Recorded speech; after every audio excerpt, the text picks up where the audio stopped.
Hi guys, I am from Shriram Engineering College, Department of Artificial Intelligence and Data Science.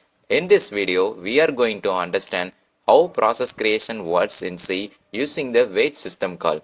This is an important concept in operating system, especially when learning how programs run multiple processes simultaneously. Let's start by looking at the header files used in this program. We have included stdio.h for input and output functions, stdlib.h for exit handling, unistd.h which contains a fork of system call, sys /wait.h for the wait of function. These libraries are essential for process management in C. Now moving to the main part of the program, we declare a variable of type PID underscore t called PID. This variable will store the result of the fork of system call. Next, we call PID equal to fork of function. This is the most important line in this program. The fork of function creates a new child process by duplicating the current processes. After this call, there are two processes running, the parent process, the child process. Now let's understand how we differentiate between them. The fork of function returns different values. It returns 0 to the child process. It returns a child process ID to the parent. If it fails, it returns a negative value. So, first we check if PID lesser than 0, that means the fork has failed. In that case, we print an error message using p_error of function and terminate the program using exit1 of function. Next, we check if PID equal to 0, that is PID assignment of double equal to of 0. This means we are inside the child process. Here the child process is running along with its process ID using get PID of function. Then it sleeps for 2 seconds using sleep2 of function. This delay is added just to demonstrate process execution clearly. After that, the child prints child process is exiting and terminates using exit0 of function. Now let's look at the parent process. If the condition is not PID lesser than 0 and PID equal to 0, then it means we are in the parent process.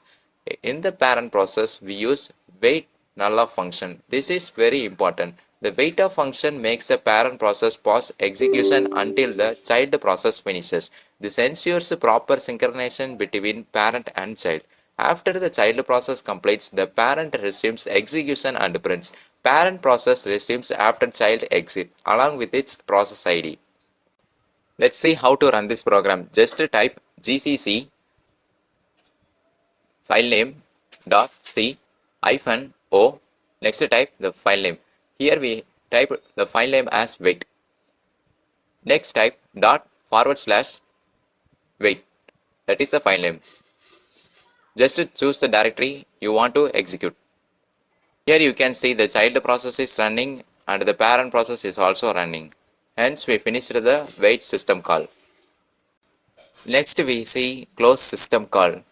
We are going to learn about file handling in C using system calls, specifically the open of function and close of functions. This is an important concept in operating system where programs interact directly with files at the low level.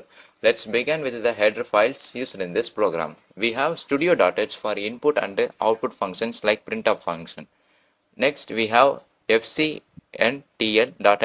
which provides file control options used with the open of function. Next, we have unistd.h which contains system calls like close of function. These libraries allow us to work with files using system level operations. Now let's move to the main function. We declare an integer variable called fd. Here fd stands for file descriptor. A file descriptor is simply a number that the operating system uses to uniquely identify an open file. Next we call the open of function. Fd is equal to open of sample.txt. Here we give the sample text file, comma o underscore create. Let's break this down step by step. Sample.txt is the name of the file we want to open. O create means the file will be created if it does not already exist. O underscore wrongly means we are opening the file in write only mode. Now let's understand the 0644.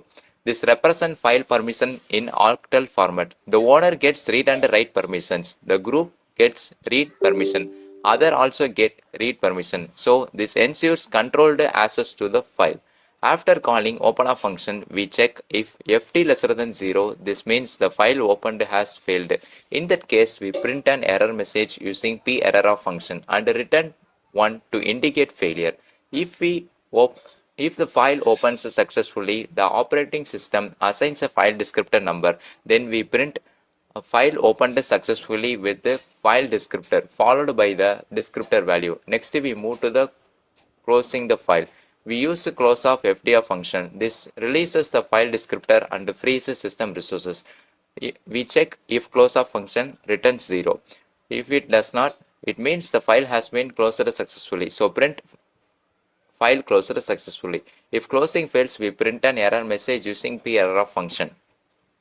Now let's execute this program. In order to execute, just type :wq. You will enter into the terminal page. In order to open, you just type vi filename.c. Here we are going to run the program. Hence type gcc filename.c -o and again the file name. Here we give the file name as close. Just type /filename to run. Here you can see that the file has been successfully opened and closed. Thanks for watching this video.